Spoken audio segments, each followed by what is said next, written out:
बड़ी खुशी ये भी हुई कि यहाँ सामने अल्हम्दुलिल्लाह सब अपने हैं और बहुत से हमारे जानने वाले भी मौजूद हैं। हेलो, मैं माफ़ी चाहूँगा बीच में बोलने के लिए। ये यहाँ ग्राइंडर कौन चला रहा है? इसको बंद करवा दो। ये ग्राइंडर चल रहा है, क्या चल रहा है ये आवाज़ को बंद करवा दो। ये ग्राइंडर वाइंडर।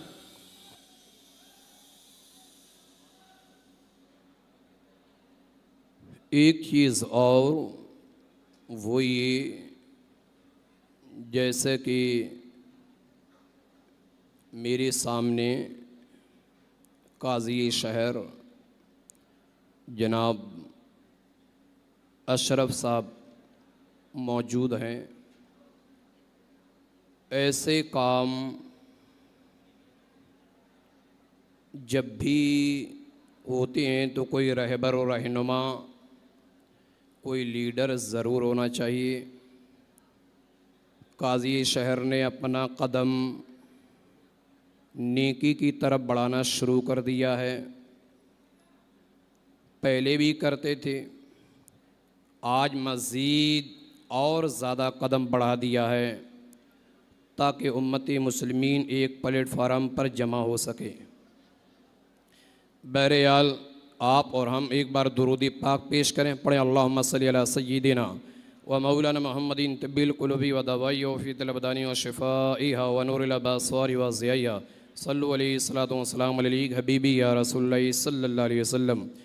कई दिनों से प्रोग्राम में हूँ, एक एक दिन में चार दो चार बयान हो रहे हैं, जिसकी वजह से मेरी आवाज़ ही मुतासिर है। बहरहाल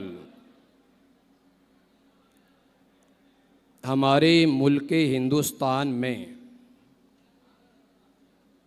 मुस्लिम ममालिक हों या गैर मुस्लिम, दोनों में निकाह जैसे पाकीज़ा रिश्ते का इस्तेहकाम ऐसी रसूम व खुरापात पर मौकूफ़ तसव्वुर किया जाता है जो ना वहमी और गैर अक़ली हैं, बल्कि बसा औक़ात इंसान की ज़िंदगी का सबब भी हैं। अगर किसी वजह से ये ना हुआ तो बाहमी रबाबित में तलख़ी और नाहमवारी पैदा हो जाती है और इन बुरी रसूम से अक़दे निकाह को इस तरह मशरूत किया जाता है गोया लड़का और लड़की के दरमियान कामिल रफ़ाक़त उसी वक्त आया हो सकती है जब इन रसूम को अदा कर ली जाएं। आज हमारे यहाँ डीजे, बैंड और बाजी का जो रिवाज है, महर का मामला है, दहेज का मामला है, मुझे इन्होंने 15 मिनट दी हैं। 10 मिनट मुझे और गुफ्तगू करना है और इख्तिसार के साथ बयान भी देना है। सबसे पहली चीज़ ये कि महर की अक़ल्ले मुद्दत जो है वो है 10 दिरहम और 10 दिरहम की इस समय कीमत तकरीबन 2100 रुपये है और ये बढ़ती घटती रहती है अपने रिवाज के मुताबिक। 10 दिरहम से कम अगर हमने महर रखा तो फिर ये महर हमारा अदा नहीं होगा। बिलफ़र्ज़ मान लिया जाए किसी ने 10 दिरहम से कम ही रखा तो भी उसको 10 दिरहम मुकम्मल करना ज़रूरी होगा। हमने बारातों के अंदर देखा है, शादियों के अंदर कि महर इतना भी ज़्यादा रख देते हैं, इतना ज़्यादा रख देते हैं कि जिसकी बिना पर लड़का महर देने से कासिर रहता है, लड़का महर अदा नहीं कर पाता है। आप देखिए कि हर आदमी तो अमीर नहीं होता, हर शहज़ादा तो अमीर नहीं होता, कि वो अपने कारखाने, अपने खजाने से रुपया और पैसा इस लड़की को दे सके। महर उतना रखना चाहिए जितना कि लड़का आसानी के साथ अदा कर सके। अब वो महीने में कमा रहा है 5 से 7 हज़ार, महर रख दिया है 1.5 लाख। क्योंकि मैं इसलिए जानता हूँ कि मैं निकाह पढ़ाता हूँ, तो मैंने बारातों के अंदर देखा है, शादियों के अंदर, कि वहाँ समधी आपस में लड़ना शुरू कर देते हैं, और यहाँ तक कि आपस में एक दूसरे को गालियाँ भी देना शुरू कर देते हैं। कब महर का मामला जाता है तब। अभी तक अपना रिश्तेदार समझा, अभी तक अपना समझा, लेकिन एक महर आया तो गैर समझने लगा। शादी के दिन कोई भी लड़ाई झगड़ा, फितना, फसाद और आपसी मतभेद नहीं होना चाहिए, क्योंकि आज के दिन अगर लड़ाई झगड़ा हो गया तो समझ लीजिए एक लड़की के लिए इतिहास बन जाएगा और लड़के के लिए इतिहास बन जाएगा। लड़के की जानिब जो है वो तो ये कहेंगे, अरे इसकी शादी में गए हुए थे, वहाँ झगड़ा हुआ। और लड़की के लिए जिंदगी भर के तोकताने पैदा हो गए, तेरे घर वालों ने ऐसा किया, तेरे बाप ने ऐसा किया, तेरे भाई ने ऐसा किया, तेरे रिश्तेदार ने ऐसा किया, तेरे मोहल्ला पड़ोसी ने ऐसा किया। एक लड़की के लिए तोकताने पैदा हो गई। इसलिए कोशिश ये होना चाहिए कि जो महर होता है इसको पहले ही तय कर लें कि बाद में कोई भी लड़ाई और झगड़े की सूरत ना बन सके। और शादी ब्याह के जितनी आपको रस्में अदा करनी है, काजी शहर यहाँ बैठे हुए, इनकी सरपरस्ती में आप काम कीजिए, क्योंकि शहर का जो काजी होता है वही अहम होता है। दूसरी चीज़ ये एक होता है लगुन टीका। बहरहाल आप यकीन करें, मैं कोई तैयारी करके नहीं आया हूँ, रोज़ाना प्रोग्राम कर रहा हूँ। हमारे जनाब अनवार कुरैशी साहब अभी उठा के ले आए हैं, लेकिन भाई ने मुझे बता दिया इस टॉपिक पे गुफ्तगू करना है। मैंने ऐसा भी देखा है कि कुछ लोग, जैसे आज फलां की बच्ची की शादी है, जैद की बच्ची की शादी है, तो जैद की जो बच्ची है हिंदा के मामा लोग आते हैं, तो फिर क्या होता है, बहन टीका लगाती है उसे, है ना, ऐसे टीका लगाती है। हकीकत ये है कि शरीयत में इस टीके की कोई गुंजाइश नहीं है, बल्कि बसा औकात ये हद्दे कुफ्र तक पहुंच जाता है। ये हमारे यहाँ कोई रस्म और रिवाज है ही नहीं। शरीयत में एक कोई रिवायत ये साबित नहीं कर सकता जो ये कह दे कि शरीयत के अंदर लगन और टीका होता है। बेशुमार बुराइयों ने जन्म ले लिया। दूसरी चीज़ ये, यहाँ इतने लोग जमा हुए हैं, बहुत से लोग हो सकता है इख्तलाफ भी करें कुछ चीज़ों से कि ये चीज़ें क्यों लागू कर रहे हैं, ये चीज़ें क्यों लागू कर रहे हैं। याद रखना कि जब जब बुराइयों ने जन्म लिया है, परवरदिगार आलम ने इन बुराइयों का खात्मा करने के लिए कोई ना कोई नेक बंदा अपना ज़रूर भेजा है। जब फिरौन ने सर उठाया था तो इसके सर को कुचलने के लिए रब ने मूसा पैगंबर को भेजा। जब नमरूद ने बुराइयों का सर उठाया तो इसका भी सर कुचलने के लिए अल्लाह ने इब्राहीम खलीलुल्लाह को भेजा। मुबारकबाद पेश करता हूं आपकी कौम को, आपकी बिरादरी को मैं, कि इतना बड़ा कदम उठाने जा रही है कि मुआशरे से बुराइयों का एकदम खात्मा कर दिया जाए, एकदम बुराइयों को मिटा दिया जाए। और ये बुराई एक नहीं मिटाएगा, दो नहीं मिटाएंगे।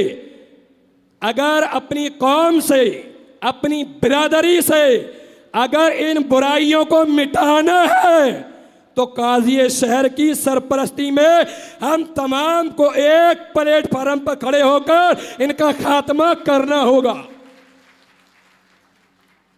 आपने कितने ऐसे लोग हैं जिन्होंने आयशा की न्यूज़ पढ़ी होगी। 2021 के अंदर अहमदाबाद गुजरात की एक बच्ची थी, जहाँ के हमारे पीएम साहब हैं, हमारे देश के प्रधानमंत्री यहाँ से ताल्लुक़ रखते हैं गुजरात से। उसी गुजरात की एक बच्ची जिसका नाम था आयशा, 2021 की न्यूज़ पढ़ें आप। कि आयशा अपनी जान देने पर मजबूर क्यों। वो बच्ची मरने से पहले, मैं आपको जो बोल रहा हूं बड़े गौर से सुनिएगा, वो बच्ची समंदर के करीब, दरिया के करीब आई, अपनी उसने वीडियो बनाई, खुद ही वीडियो बनाई और कह रही है कि अम्मी अब परेशान मत होना, पापा अब परेशान मत होना, मैं नहीं चाहती हूं कि आप मेरी वजह से कर्जे में पड़ गए, अब मैं ये नहीं चाहती हूं कि और ज्यादा आप कर्जे में पड़े। क्यों? इस लड़की का शौहर आयशा से जहेज मांग रहा था, जहेज का ताना दे रहा था कि तेरे बाप ने क्या दिया, तेरे बाप ने क्या दिया, मुझे कुछ नहीं दिया, मुझे गाड़ी चाहिए, मुझे और जहेज चाहिए। जहेज मांगने वालों गौर से सुनना, जहेज लेना गलत नहीं है, जहेज मांगना गलत है। क्योंकि जहेज तो मुस्तफ़ा करीम ने भी अपनी बेटी को दिया है, लेकिन उसकी एक हद थी, एक हद थी। जहेज मांगना जायज नहीं। तो यही आयशा वीडियो बना रही है कि जे मुझे माफ कर देना, अब मैं नहीं चाहती कि आपको और कर्जे में डालूं, क्योंकि ये मुझसे रोजाना मुतालबा करता है, ये रोजाना मांगता है मुझसे जहेज। आप ये समझ लीजिए कि उसकी वीडियो बनाते बनाते वो दरिया में छलांग लगा दी और मौत के मुंह तक वो बच्ची पहुंच गई। आज एक अपनी बच्ची, आज एक अपनी बिरादरी, अपनी कौम की बच्ची दरिया के हवाले उसने अपने आप को कर दिया।